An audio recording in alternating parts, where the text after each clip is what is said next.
اللہ کہتے ہیں وہ تو قیامت کے منکر ہیں، قیامت کا انکار کرتے ہیں، آخرت پر یقین نہیں رکھتے، تو ان کی جو ترجیحات ہیں اور تمہاری ترجیحات، وہ تو فرق ہوگا نا اس میں۔ دیکھو کل میں ایک جگہ بیٹھا ہوا تھا، ہمارے ایک دوست ہیں، اللہ ان کی عمر میں برکت دے، وہ کسی کمپنی کو ورکشاپ کروا رہے ہیں، ٹائم لینڈر والوں کا نام سنا ہوگا نا، سلیمان احمد صاحب، وہ کسی کمپنی کو ورکشاپ کروا رہے تھے، تو وہ انہوں نے بتائی ایک بات کہ مجھے بتائی کارگزاری میں کہ کمپنیوں کا جو بنیادی مقصد ہے نا، وہ سب میں ایک ویژن لکھا ہوتا ہے کہ پروفٹ کمانا۔ کمپنی کا مقصد کیا ہے؟ پروفٹ کمانا۔ جو کمپنی پروفٹ نہیں کمائے گی اس کو باقی رکھتے ہیں؟ بولو نا بھائی، نہیں۔ اور جو مسلمان ہوگا نا، اس کا پتہ ہے کیا مقصد ہوگا؟ وہ جب کمپنی بنائے گا تو اس کا مقصد پروفٹ نہیں ہوگا، اس کا مقصد آخرت ہوگا۔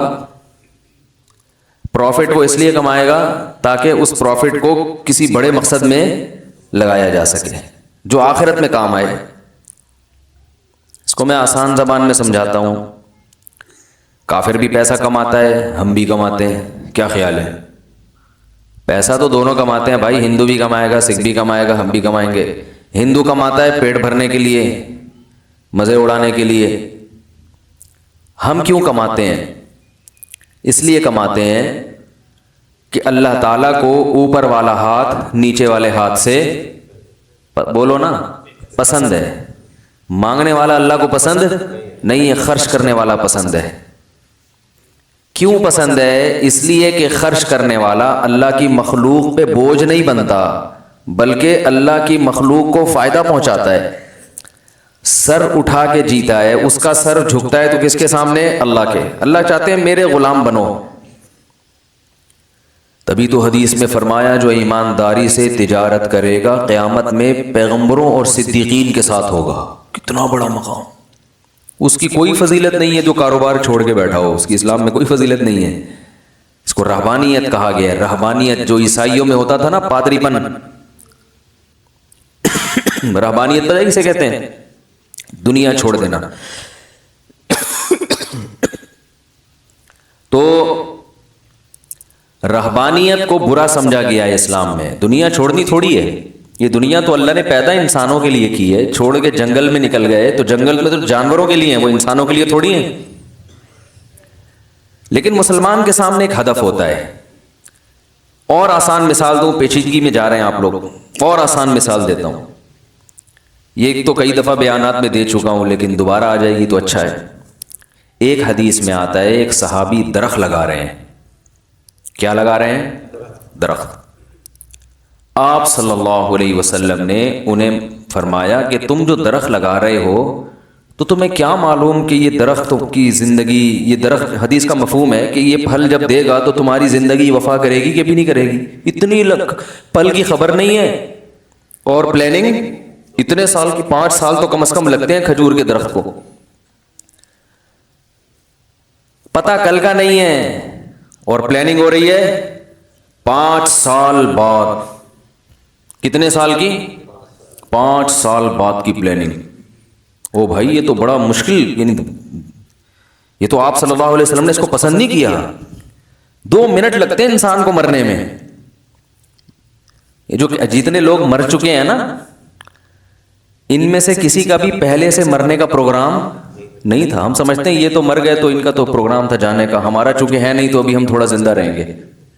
یہ تو مرنے کے بعد آدمی کہتا ہے یار میرا تو اس طرح کا کوئی پروگرام نہیں تھا، یہ ہوا کیا ہے میرے ساتھ؟ حقیقت بتا رہا ہوں۔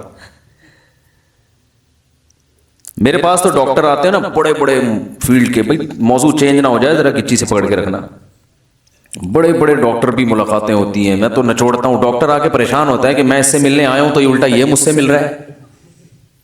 بھائی ہم تو کہتے ہیں بھائی علم جہاں سے ملے، چاہے وہ کوئی پائلٹ ملنے آئے گا نا، وہ ایئر فورس کے پائلٹ بھی آتے ہیں بعض دفعہ، ہم اس کو جہازوں میں نچوڑ لیتے ہیں۔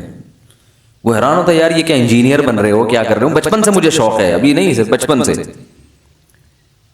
کہ جو جس فیلڈ کا ماہر ہے اس کو اس سے وہ معلومات۔ اور سب سے اوتھینٹک معلومات یاد رکھو، کسی بھی چیز کی اگر لینی ہے تو کتابوں سے نہیں ملے گی، اس فن کے ماہرین سے ملے گی۔ کیونکہ کتاب سمجھنا بھی اس فیلڈ کے ماہر کا کام ہے. عام آدمی کتاب سے دھوکے میں آتا ہے. نہیں آ رہی بات میرا خیال. اب آپ میڈیکل سائنس کی کتابیں پڑھ کے علاج کرو نا تو قبرستان بھرنے کے علاوہ کچھ بھی نہیں حاصل ہوگا. آپ نے کہا کہ میں ڈاکٹر کے پاس کیوں جاؤں, میڈیکل سائنس کی کتابیں پڑھتا ہوں, میں پیناڈول کا یہ فارمولہ ہے, اس میں یہ کیمیکل استعمال ہوا ہے, یہ درد, تو چلو ہم بھی وہ کیمیکل خرید کے بالٹی میں ملاتے ہیں اور تھیلیوں میں بھر بھر کے لوگوں کو پلانا شروع کر دیتے ہیں, تو مریں گے نا لوگ. تو بھائی اس کا طریقہ یہ ہے کہ کتاب معاون مددگار تو بنتی ہے, لیکن جب اس کا علم لینا ہے تو اس کے ماہر کو کے پاس چلے. جب اس نے اپنی زندگی کھپا دی ہے اس کام میں تو آپ کو کھپانے کی کیا ضرورت ہے؟ کیا خیال ہے بھائی؟ اس کے علم سے فائدہ ہو. وہ ڈاکٹر بنا اس لیے کہ آپ کو ٹینشن سے بچا لیا اس نے. آپ کسی اور کام میں ٹینشن, اپنی صلاحیت خرچ کرو نا. سارے کاموں میں ایک انسان کو مہارت ہو سکتی ہے کہ ڈاکٹر بھی بنے, بڑا حکیم بھی بنے, پلمبر بھی بنے, اور میکینک بھی بنے, اور الیکٹریشین بھی بنے. بھائی آپ ایک چیز میں مہارت پیدا کرو, باقی میں کام ہو تو اس کے ماہرین سے رابطہ کر لو. آپ ڈاکٹر بن گئے, الیکٹریشین نہیں ہو آپ, تو پنکھا کس سے لگواؤ گے آپ؟ الیکٹریشین سے. اب آپ کو نہیں, چونکہ پنکھا بھی میں خود ہی لگاؤں گا, تو اب پنکھے کے بارے میں کتابیں پڑھ رہے ہو, وائر کے بارے کہ وائر کیسے جوڑی جاتی ہے, یوٹیوب پہ سرچ کر رہے ہو کہ وائر کیسے جوڑی جاتی ہے, بٹن کیسے لگایا جاتا ہے, اور وہ ارتھ کہاں سے ہوتا ہے. تو پاگل پنے کی بات ہے بھائی, آپ چھوڑو یار, یہ دنیا میں الیکٹریشین بھی تو ہیں, یہ کس لیے ہیں؟ آپ اپنے کام کو فوکس کرو. تو یہ ایک اصول ہے, تو میں اس اصول کو مانتا ہوں. تو میں کہتا ہوں میں میڈیکل سائنس کی کتابیں پڑھ کے معلومات لوں, اس میں ٹھوکریں کھاؤں گا, 20 سال تک لوگوں کو غلط گائیڈ کروں گا. بہتر نہیں ہے کوئی کسی فیلڈ کا ماہر ہے اس سے اس بارے میں معلومات لے لی جائے, لیکن کوشش یہ ہو کہ وہ اس فیلڈ کا ماسٹر ہو. تو گردوں کا اسپیشلسٹ آتا ہے تو اس کے گردے درد کرنے لگتے ہیں میرے سوالات سے, بار بار پانی مانگتا ہے کہ اتنا کڈنی کے بارے میں اس سے پوچھتا ہوں. بچپن سے میری عادت ہے یہ. تو کیا کہہ رہا تھا میں؟ درخت تو تھی وہ, یہ ڈاکٹر سے بات, کیا بات ہوئی تھی میری؟ نہیں یار مزہ نہیں آیا ہے. نہیں, وہ درخت والی مثال تو میرے ذہن میں ہے, لیکن اس درخت میں ڈاکٹر کہاں سے آ گیا جی؟ خیر مسلمان تاجر جو ہے وہ تو چلو درخت پہ آتے ہیں, شاید دوبارہ سے وہیں درخت کے ذریعے پہنچے تھے وہاں پر نا, تو درخت پہ دوبارہ آ جاتے ہیں. پلاننگ, وہ درخت کی مثال میں دے رہا تھا, اسی پہ دوبارہ آتے ہیں تو دوبارہ اصل بات ذہن میں آ گئی. ٹھیک ہے, نہیں تو وہ اصل تو وہی تھی نا. تو جو لوگ مجھے کہتے ہیں آپ کا حافظے کو کیا ہو گیا, تو میں کہتا ہوں یہ اتنے سارے لوگوں کے حافظے کو کیا ہو گیا, ان کو بھی تو نہیں آ رہا. ہمیں اگر نہیں یاد آ رہا تو آپ کو کون سا یاد آ رہا ہے؟ تو میرا تو, میں اگر بھول جاؤں تو سمجھ میں آتا ہے, کیونکہ میں تو ایک موضوع کو لے کے چل رہا ہوں نا, اس کو اصل فوکس کر رہا ہوں. دائیں بائیں تو گریبیاں ہیں. تو نبی صلی اللہ علیہ وسلم نے ایک صحابی کو دیکھا, وہ درخت لگا رہے ہیں. ہاں اب دیکھو یاد آ گئی نا, درخت پہ پہنچے تو پہنچ گئے اوپر. میں یہ بتا رہا تھا بڑے بڑے ڈاکٹروں سے میں مختلف معلومات لیتا ہوں, یہ بیماری کی کیا وجہ ہے, یہ کیوں ہو جائے. تو ایک چیز کامن سب بتاتے ہیں کہ بھائی یہ جتنی بھی سائنسی تحقیقات ہوئی ہیں, میڈیکل سائنس نے ترقی کی ہے, پوری طرح انسان کی باڈی کو ابھی تک کوئی سمجھ نہیں سکا ہے. اکثر بیماریاں ایسی ہوتی ہیں جن کی کوئی ریزن نہیں ہوتی اور انسان اس میں ہلاک ہو جاتا ہے. کینسر جو ہے نا, موت, کینسر کا اب تک علاج دریافت نہیں ہوا ہے, موت ہے کینسر میں. ہاں یا تو کاٹ کے وہ جگہ ہی پھینک دو تو ایک الگ بات ہے, لیکن بعض دفعہ ایسی جگہ ہوتی ہے وہ کاٹ ہی نہیں سکتے نا. بھئی چلو انگلی پہ ہو گیا تو یہ تو کاٹ دیا آپ نے, پیٹ میں ہو گیا تو وہاں تک کہاں تک کاٹیں گے. تو کہتے ہیں کہ کوئی وجہ معلوم نہیں ہوتی. بالکل فٹ فاٹ, ہمارے بھی دوست ہیں 35 سال 35 ایئرز اولڈ, جوان خوبصورت ماشاءاللہ, جاب بھی اچھی, کوئی ٹینشن بھی نہیں ہے اور صحت بھی اچھی ہے, کوئی موٹاپا بھی نہیں ہے, بلڈ کینسر ہو گیا. ملنے آئے, میں نے کہا بھائی آپ کو کیا بھائی کیمو تھراپی چل رہی ہے. یہ تھراپی ہے, تھراپی ہے, تھراپی ہے, پتہ نہیں کیا ہے, مختلف لوگ مختلف لفظ بتاتے رہتے ہیں. اب یہ بھی کسی انگلش کے بہت ماہر سے ایک دفعہ فون کر کے پوچھنا پڑے گا, یار ایک دفعہ بتا دو تھراپی ہے, تھراپی ہے, تھراپی ہے, تھراپی ہے میرا خیال ہے, کیمو تھراپی. تو کیمو تھراپی کروائی انہوں نے، بالکل ہی ہڈیوں کا ڈھانچہ بن گئے. میں نے کہا کیا ہوا؟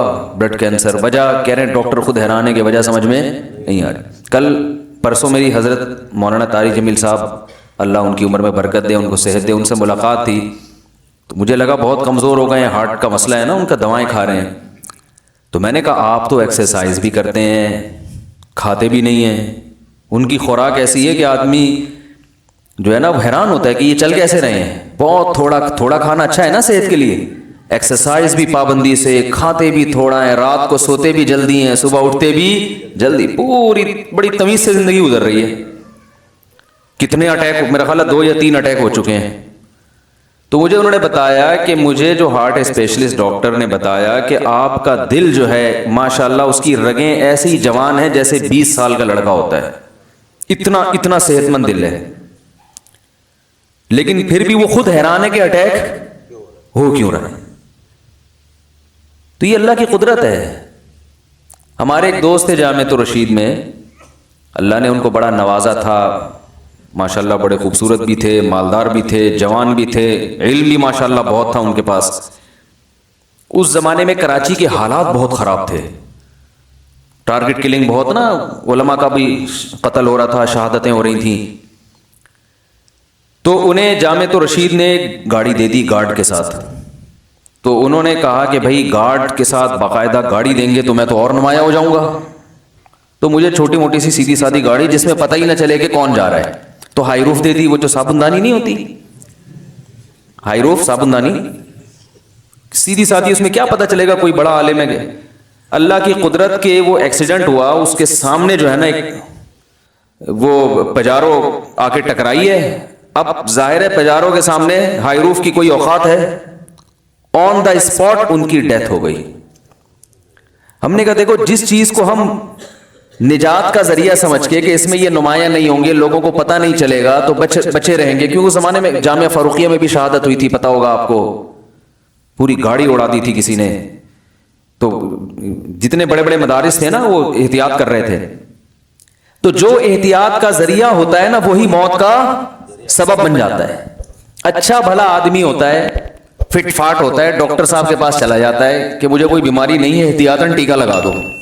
ٹھیک ہے، ایسا بھی ہوتا ہے نا کہ تاکہ مزید نہ ہو، وہی ٹیکا اس کی موت کا ذریعہ بن جاتا ہے. ری ایکشن کا کیا مطلب ہے؟ یہ دوا ری ایکٹ کر گئی ہے. وہ ری ایکٹ کا مطلب یہی ہوتا ہے کہ اللہ کہتا ہے یہ جب میں چاہوں گا تو ایکٹ ہوگا، ورنہ تیری موت تجھے کھینچ کے ڈاکٹر کے پاس لے کر آئے گی. اس میں ڈاکٹر کا بھی قصور نہیں ہوتا، بس اللہ نے لکھ دیا کہ مرے گا بھائی تو کسی بھی طرح سے مار دوں گا میں جب ٹائم آئے گا.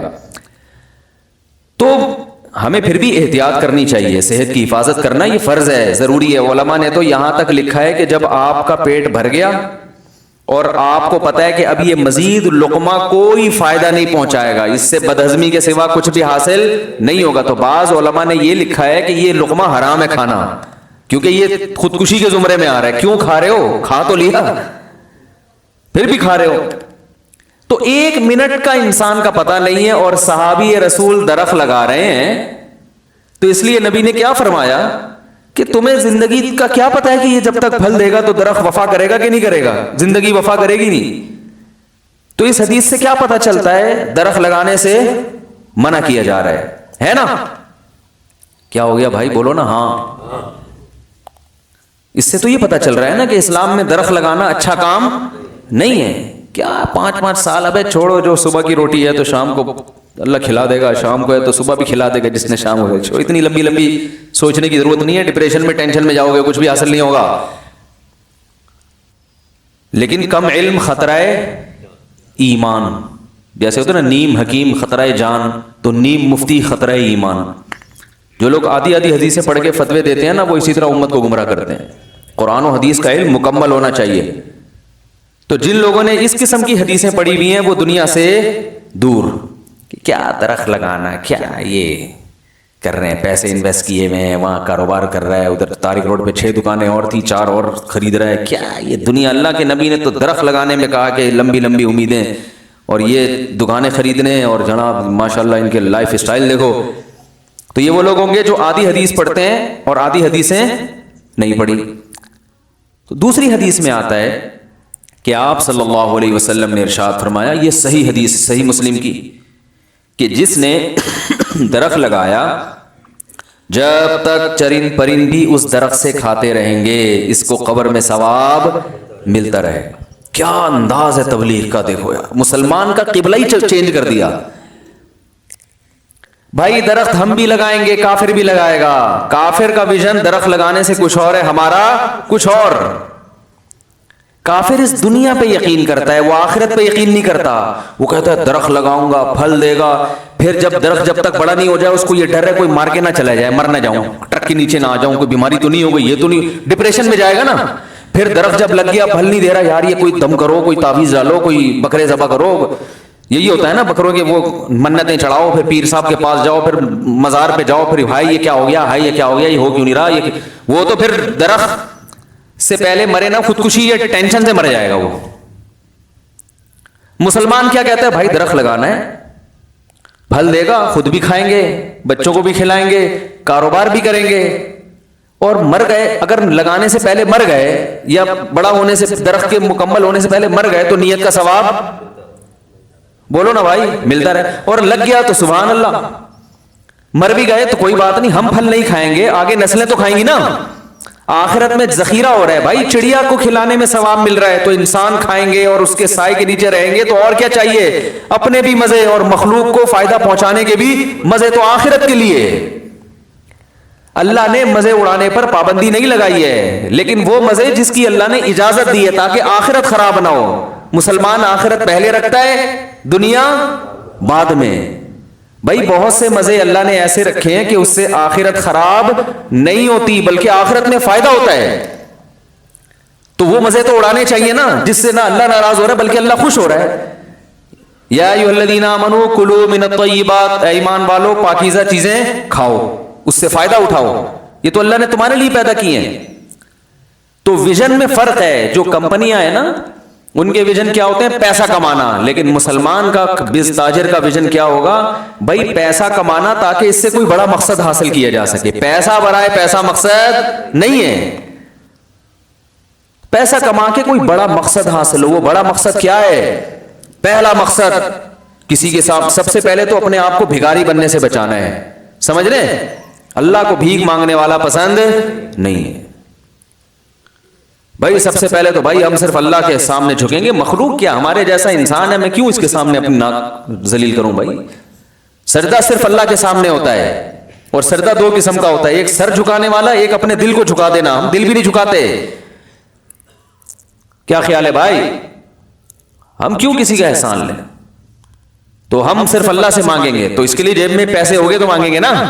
پیسے نہیں ہے تو 4 دن تو اللہ سے مانگے گا، اس کے بعد کیا تھوڑا پبلک سے بھی مانگ کے ٹرائی کر لو، کیا جا رہا ہے یار، اب اللہ تو دے نہیں رہا. تو اللہ کہے گا میں نے تو دینے کا وعدہ اس وقت کیا تھا جب تو خود بھی تو محنت کرنا، تو پڑ جائے گا تو کہاں سے دوں گا میں. تو کھلانے والا پسند ہے اللہ کو. دوسری نیت مسلمان کیا کرتا ہے کہ بھائی جب خود بھی بھیک سے بچوں گا پھر بیوی بچوں کو بھی کھلاؤں گا. سب سے افضل صدقہ کون سا ہے؟ نبی نے فرمایا ما تجعل فی امرأتک، اپنی بیوی کو کھلاتے ہو نا سب سے زیادہ ثواب اس میں ملتا ہے. میں جب یہ شروع میں حدیث پڑھتا تھا مجھے سمجھ میں نہیں آتی تھا اس کا مطلب کہ یار وہ تو سبھی کھلاتے ہیں، وہ تو گن پوائنٹ پہ کھلاتے ہیں. کوئی دنیا میں ایسا شیر خان ہے جو کہ میں بیوی کو نہیں کھلاؤں گا؟ بیوی چھوڑے گی اس کو؟ وہ دنیا چھوڑ دے گی، یہ شوہر کو نہیں چھوڑے گی. تو یہ کیوں اتنا ثواب مل رہا ہے؟ یہ تو ہماری ضرورت ہے تو مجبور تو بھاگ جائے گی ورنہ. ارے بھائی بیوی کو نہیں کھلاؤ گے تو بھاگ جائے گی نا گھر سے. اس کو تو پکڑ کے رکھنے کا طریقہ یہ کو کھلاتے رہو صبح شام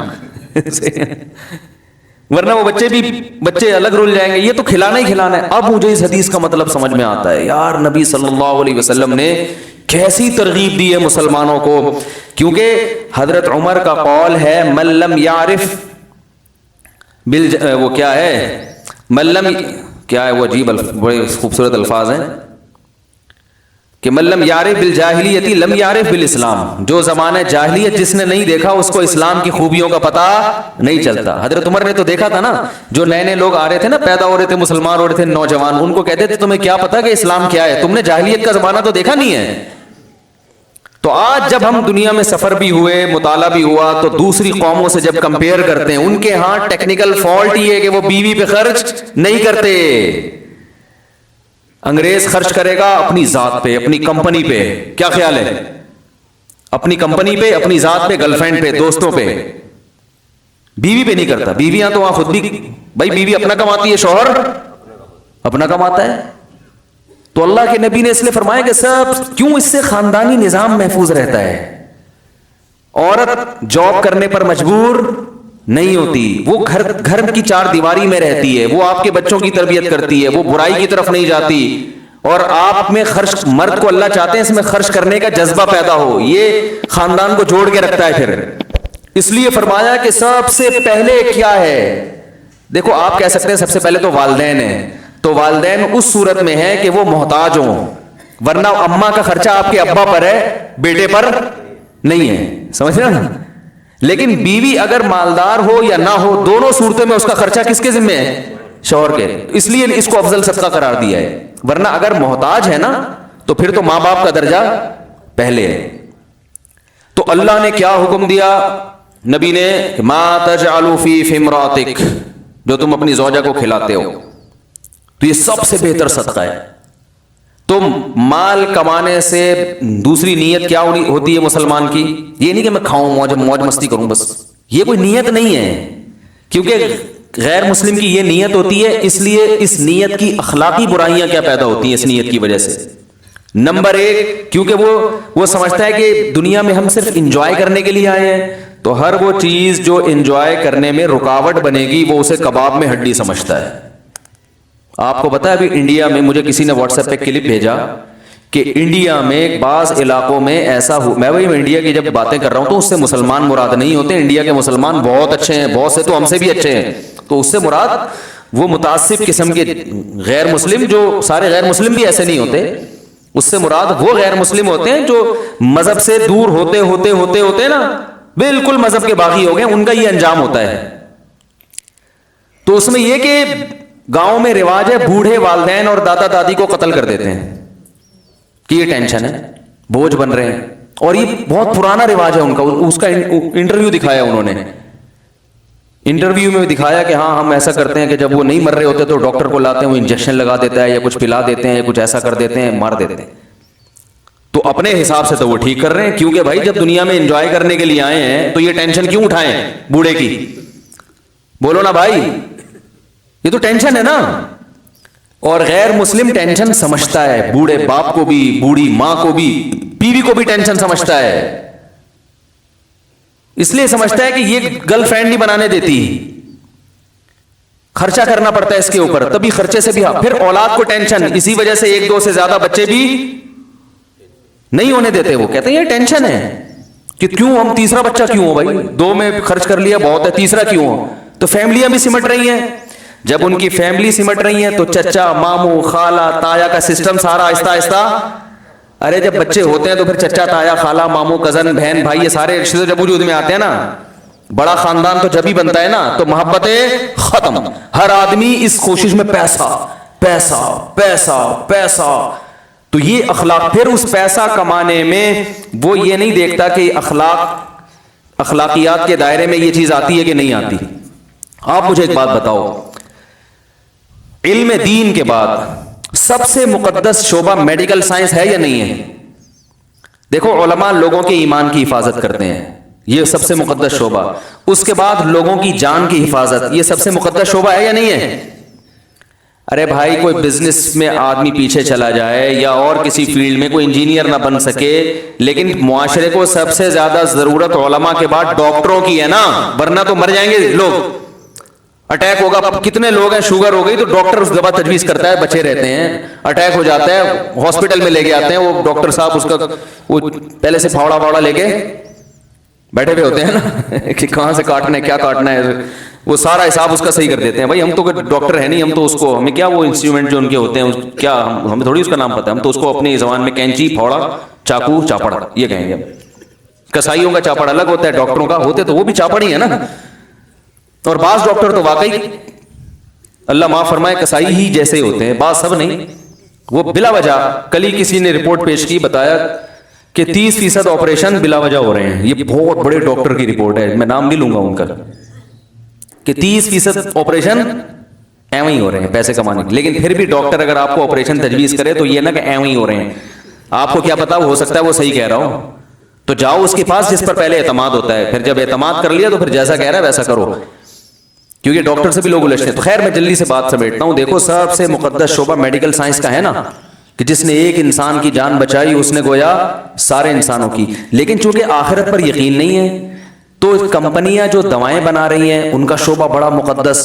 جب ایک درخت سے پرندوں کو کھلانا مقدس کام ہے تو دوائیں بنا کے لوگوں کی جانیں بچانا تو اس سے کروڑ گنا زیادہ مقدس کام ہو گیا نا.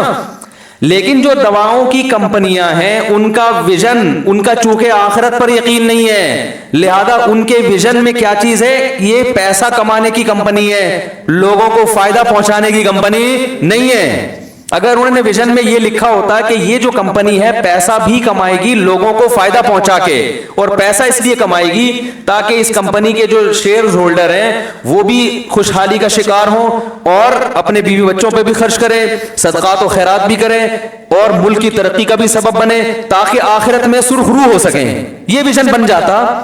تو پھر آپ مجھے بتاؤ یہ جو ڈاکٹروں کو رشوتیں دے رہے ہیں, مہنگی دوا ڈاکٹر لکھ کے دیتا ہے, میڈیکل ریپ والے یہی کرتے ہیں نا. ارے یہ جو ہم جس قیمت پہ دوائیں خرید رہے ہوتے ہیں نا, ان کی اوریجنل قیمت یہ نہیں ہوتی. یہ اس لیے ہوتی ہے کہ کمپنی نے ایک سستی دوا کی قیمت بڑھائی ہوتی ہے. اب وہ مہنگی دوا بکے گی کیسے, تو ایسے بکے گی کہ اپنے نمائندے ڈاکٹروں کے پاس بھیجے جاتے ہیں, ڈاکٹر صاحب یہ 5,000 روپے کا نوٹ صرف آپ کی خدمت کی. 5,000 تو بہت کم بتا رہا ہوں, کہ ڈاکٹر کہے گا کیسے غریبوں والی باتیں کر دی مفتی صاحب نے. ہاں وہ کہے گا یہ کیسے ہماری ویلیو گرا دی مفتی صاحب نے یار. 5,000 کی کوئی نہیں, وہ سوئٹزرلینڈ کے ٹکٹ ملتے ہیں ان کو اور بہت کچھ ہوتا ہے. تو ڈاکٹر صاحب آپ پلیز آپ جو ہے نا یہ لکھ کے دیجئے گا. کل تو مجھے ایک عجیب بات پتہ چلی ہے کہ بعض دفعہ ڈاکٹر کو گاڑی دی جاتی ہے اور یہ بتایا جاتا ہے کہ اس گاڑی کی قسطیں ہم جمع کریں گے, ہم نے بینک سے ہی گاڑی لی ہے, اتنا ایڈوانس دیا ہے, اس کی اتنی قسطیں, آپ نے ہر مہینے ہماری یہ دوا اتنی فروخت کروانی ہے. اگر جس مہینے آپ نے یہ مقدار پوری نہیں کی تو پھر اس مہینے آپ کو جمع کرانی پڑے گی. یہ ہو رہا ہے مارکیٹ میں. ڈاکٹر دیکھو درخت لگانے سے کتنا ثواب ملتا ہے. نبی نے فرمایا پرندے بھی کھائیں گے نا قبر میں, تو ڈاکٹر تو درخت سے زیادہ قیمتی چیز ہے. درخت سے مخلوق کو وہ فائدہ نہیں ہوتا جو ایک ڈاکٹر سے. ایک ڈاکٹر ایک محلے میں اس کی ویلیو درخت سے کروڑا گنا زیادہ ہے, وہ زیادہ فائدہ پہنچا رہا ہے درخت کی نسبت. لیکن اتنے مقدس شعبے کا چونکہ آخرت پر ایمان نہیں ہے نا, تو ویژن درست نہیں ہے. وہ ڈاکٹر بھی اس نے میڈیکل سائنس کا علم اس لیے حاصل کیا تاکہ میں پیسہ کماؤں, لائف کو انجوائے کروں. تو وہ کہہ رہا ہے بھائی اگر مجھے یہ نسخہ لکھ کے دینے میں گاڑی کی قسط فری ہو رہی ہے تو میرا تو مقصد ہی پیسہ ہے. اس کا نقصان کیا ہو رہا ہے کہ ایک سستی دوا مہنگے داموں بکے گی. حالانکہ جب پیشنٹ آیا ہے ڈاکٹر کے پاس وہ اس کو کاروبار بڑھانے کے لیے نہیں آیا, وہ کہہ رہا ہے میری جو خیر خواہی ہے نا وہ نسخہ لکھ کے دو جس میں میری خیر خواہی ہے. ایک فارمولے کی دوا سستی بھی مل رہی ہے مہنگی بھی مل رہی ہے, تو ڈاکٹر اگر پیشنٹ کو مہنگی والی دوا لکھ کے دیتا ہے تو پیشنٹ کے ساتھ خیانت ہے یا نہیں ہے؟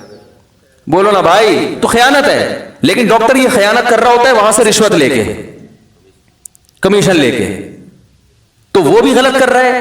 اور اس کے دو نقصان, ایک تو مہنگی دوا, دوسرا بسا اوقات پیشنٹ کو دوا کی ضرورت نہیں ہوتی, ڈاکٹر نے مقدار پوری کرنی ہے, کوانٹٹی پوری کرنی ہے کہ اتنا میرا ہدف ہے, مجھے ٹارگٹ دیا گیا ہے کہ بھئی اتنی دوائیں آپ نے بکوانی ہیں آپ کے نسخے سے. تو کمپنیاں بھی 2 نمبری کر رہی ہیں اور بہت سے ڈاکٹر بھی, سب نہیں ہوتے ایسے نا, ساری کمپنیاں ایسی ہوتی ہیں. نقصان کیا ہو رہا ہے عوام کا؟ بلا وجہ دوائیں کھا کے ویسے بیمار ہو رہے ہیں, پیسے بھی بلا وجہ خرچ ہو رہے ہیں. وہ ایک آدمی گیا نا بلڈ پریشر کی دوا لینے کے لیے, تو اس کی قیمت اتنی تھی, وہ کہہ رہا ہے یہ تو قیمت سن کے میرا بی پی ویسے ہی ڈبل ہو گیا ہے. دوائیں کا سن کے آدمی کا آدھا بیمار تو اس سے ہو جاتا ہے کہ یار یہ کیا کروں گا میں. کتنا مقدس شعبہ ہے, مگر چونکہ آخرت پر ایمان نہیں ہے وہی مقدس شعبہ صرف پیسہ کمانے کا ذریعہ. یہ کتنی بڑی انسانیت کی خدمت کر کے آخرت میں کتنا اجر کما سکتے تھے. ایک ڈاکٹر کہہ سکتا تھا اللہ میں نے اتنے لوگوں کے ساتھ جو ہے نا انصاف کیا, اتنے لوگوں کی صحت بحال کرنے کا ذریعہ بنا اور حلال کمایا. ایک انسان کی جان بچانے کو اللہ کہہ رہے ہیں کہ گویا سب انسانوں کی جان بچائی. ڈاکٹر کہہ سکتا ہے میں تو جان بچاتا ہوں, او بھائی آپ جان بچا تو رہے ہو لیکن آپ کی پہلی نیت جان بچانے کی نہیں ہے, پہلے بزنس ہے, جان گریبی میں بچ رہی ہے. سمجھ میں آ رہی ہے بات کہ نہیں آ رہی؟ وہ جان تو بچ رہی ہے, وہ تو ظاہر ہے دوا کھا کے کچھ نہ کچھ تو ہوگا نا, اس کو بچ جائے گا. لیکن آپ کا اصل ہدف تو جان بچانا تھوڑی ہے, آپ کا اصل ہدف تو پیسہ ہے. اصل ہدف جان بچانا ہو, پیسہ گریبی میں کہ چلو بھائی میں بھی وقت نکال کے بیٹھا ہوں, فری پھوکٹ میں کام کروں گا تو میرے بچے کہاں سے کھائیں گے, کل مجھے بھی ضرورت پڑ سکتی ہے تو پیسہ بھی کماؤ بھائی, مریضوں سے پیسہ بھی لوں گا میں, لیکن حلال پیسہ لینا, حرام کیوں لے رہا ہے؟ تو کتنی کمپنیاں ایسی ہیں جو ڈاکٹروں کو رشوت دے دے کے اپنی دوائیں مارکیٹ میں فروخت کروا رہی ہیں, مہنگی دوائیں. کئی دفعہ آپ نے دیکھا ہوگا ڈاکٹر صاحب دوا لکھ کے دیتے ہیں, وہ پورے پاکستان میں کہیں سے بھی نہیں مل رہی ہوتی سوائے اس کلینک سے جو ڈاکٹر صاحب کی, اور اب تو ڈاکٹر صاحب نے بسا اوقات کلینک بھی اپنی کھولی ہوئی ہوتی ہے کہ میں یہ لکھ کے دوں گا وہاں سے, جیسے اسکول والے کہتے ہیں نا یہ والا یونیفارم پرنسپل سے پوچھو یہ ملے گا کہاں, کہنا ہے وہ ادھر سے ملے گا, اس کے علاوہ پوری دنیا میں وہ آپ کا ٹیلر وہ یونیفارم بنا ہی نہیں سکتا. یہ انگلش کی کتاب کہاں سے ملے گی جی پرنسپل صاحب, یہ والی کتاب آپ کو اردو بازار کی دکان نمبر فلاں سے ملے گی, وہ پورے اردو بازار میں ایک ہی دکان ہوگی اور ایک ہی پریس ہوگا جس نے اس ڈیزائن میں کتاب چھاپی, پوری کائنات میں وہ کہیں بھی نہیں مل رہی. تو ہر طرح سے گھسیٹا جا رہا ہے لوگوں کو, بزنس بزنس. تو یہ غیر اخلاقی حرکتوں میں انسان کیوں آتا ہے؟ اچھے اچھے کاموں میں غلط نیت کر کے بگاڑ دیتا ہے, تو جو برے کام ہے ان میں کیا اثر کرے گا؟ ارے اچھے کام کو بری نیت سے بگاڑ دیتا ہے, اس میں انسان کو نقصان پہنچاتا ہے. تو جو کام ہی برا کر رہے ہیں وہ تو پھر اور الٹا کریں گے نا. تو یہ درخت لگانے والا جو آخرت کے لیے لگاتا ہے فائدہ وہ بھی اسی طرح اٹھاتا ہے جیسے کافر جب درخت لگائے گا. بھائی پھل تو دونوں کو ملے گا نا. ارے ایک آدمی نے کھجور کا درخت لگایا, آخرت اس کے دل میں نہیں ہے, اور ایک نے کھجور کا درخت لگایا اس لیے نیتیں اچھی کر لی, میں بھی کھاؤں گا, بیوی بچوں کو کھلا کے ثواب حاصل کروں گا, ابا اماں کی خدمت کروں گا, اس کو مارکیٹ میں بیچوں گا, لوگوں کو فائدہ ہوگا, کھجور ملے گا کھانے کو, بھائی لوگوں کو فائدہ ہوگا, ارننگ بھی ہوگی میری, تو اس ارننگ سے میں مدرسوں میں بھی خرچ کروں گا, مسجدوں میں بھی, بیوہ عورتوں میں بھی, دوسری بھی کر لوں گا خواتین سے معذرت کے ساتھ, کوئی بیوہ عورت سے یعنی نہیں چلو نہیں کروں گا, بس وہ پھر خواتین بھاگ جاتی ہیں بیان میں, یار اتنی مشکل سے کچھ جمع ہونے لگتی ہیں, پھر غائب نہیں کروں گا بس, باقی واپس کی ہماری بات ہے, پھر انشاءاللہ اس پر کبھی بات کریں گے. تو جو ہے پھر یہ کروں گا وہ کروں گا, اور پھر بچوں کو میں بھوکا ننگا نہیں چھوڑ کے جاؤں گا, جب مروں گا تو یہ بچے بھی کھائیں گے پیئیں گے تو دعا دیں گے ابا نے ماشاءاللہ ہماری اتنی خدمت کی, پھر بڑھاپے میں بچے میرا سہارا بنیں گے, ٹھیک ہے نا. تو وغیرہ وغیرہ بہت ساری اچھی نیتیں کر کے دنیا سے جاتا ہے. جیسے حضرت عثمان غنی نے پیسہ کمایا, اور آج عثمان غنی کے لقب سے جب جہاد میں ضرورت پڑی 500 گھوڑے, کبھی کتنا مال حضرت عثمان غنی جہاد میں دیا کرتے تھے کہ ایسے وقت میں آپ صلی اللہ علیہ وسلم کو سپورٹ کیا جب اسلام کمزور تھا. تبھی تو آپ صلی اللہ علیہ وسلم عثمان غنی سے پوچھتے. حضرت ابو بکر بڑے مالدار تھے, ہم نے ایک جامع الرشید میں تحقیق کی, جو مالدار صحابہ تھے نا ان کے سرمایہ کتنا تھا, ہم حیران ہو گئے, اربوں روپے کا سرمایہ آج کے حساب سے. حضرت ابو بکر بھی غالباً 5 ارب روپے بنتے تھے, جو ہم نے ان کی جو پاس چاندی تھی نا وہ حساب لگایا. حضرت عثمان کے ایک مرتبہ 500 گھوڑے اللہ کی راہ میں دیے ہیں. 500 گھوڑے کا مطلب 500 لینڈ کروزر, سمجھ رہے ہو؟ تو اتنا پیسہ بیٹھے بیٹھے تھوڑی آ گیا ہوگا, کچھ محنت کی ہوگی نا, لیکن آخرت سامنے رکھ کر. تو اس محنت سے خود بھی کھایا اور جو ہے وہ اسلام کے فروغ کا ذریعہ بھی بنے, اور دنیا سے جانے کے بعد دنیا ان کو یاد بھی. آج بھی مدینہ منورہ میں حضرت عثمان حضرت عمر کے باغات موجود ہیں جو انہوں نے اللہ کے لیے وقف کیے تھے. حضرت عثمان کے باغات آج بھی مدینہ میں ہیں, صدیوں سے چلے آ رہے ہیں, ان کا پھل تقسیم ہو رہا ہے حاجیوں کو اور مختلف غربا اور مساکین. کتنا قبر میں آپ اندازہ لگاؤ, وقف کر دیا تو قبر میں ثواب ملتا رہے گا نا. ان کھجور کے درختوں سے جو بھی کھجور, نبی تو کہہ رہے ہیں درخت لگا کے جس پرندے نے کھایا تو ثواب ملے گا. تو انسانوں کے کھانے پہ تو زیادہ ثواب, اور حاجیوں کے کھانے پر اور پاکستانیوں کے کھانے پر تو اور ثواب ہے بھائی, کیونکہ ان کو ساری دنیا کھا رہی ہے, تو چلو یہ بھی کبھی جا کے کسی کا کھا لیتے ہیں. کیا خیال ہے؟ حکمرانوں نے بھی کھا لیا, سب نے کھا لیا نا, تو کتنا ثواب ملے گا آپ اندازہ لگاؤ. نیت اچھی تھی, اور کمایا اس دور میں جو ہے ولید ابن عقبہ جیسے سرداروں نے بھی. قرآن کہہ رہا ہے ان الذین کفروا ينفقون اموالهم لیصدوا عن سبیل اللہ, جن کا آخرت پر ایمان نہیں ہے نا وہ اپنا مال خرچ کرتے ہیں جس کا نتیجہ کیا نکلتا ہے, لوگ اللہ کے راستے سے رکتے ہیں. وہ شوبز پہ اڑائیں گے پیسہ, وہ شادیوں میں ناچ گانے کا انتظام کریں گے. جو لوگ اس ناچ گانے میں آئیں گے وہ دین کے قریب ہوں گے, دور ہوں گے؟ دور ہوں گے. وہ شراب کباب کی محفلوں کا انعقاد کریں گے, وہ ڈھول ڈھمکے کا, اس سے اخلاقی برائیاں پھیلیں گی. وہ جو شراب نہیں بھی پیتے وہ ان محفلوں میں آ کے پئیں گے. تو یہ پیسہ کما رہے ہیں انجوائے کرنے کے لیے, اور پھر بڑھاپا بھی خراب, کیونکہ جب بچے بھی لائف کو انجوائے کریں گے نا تو بچوں کو ابا اچھے نہیں لگیں گے.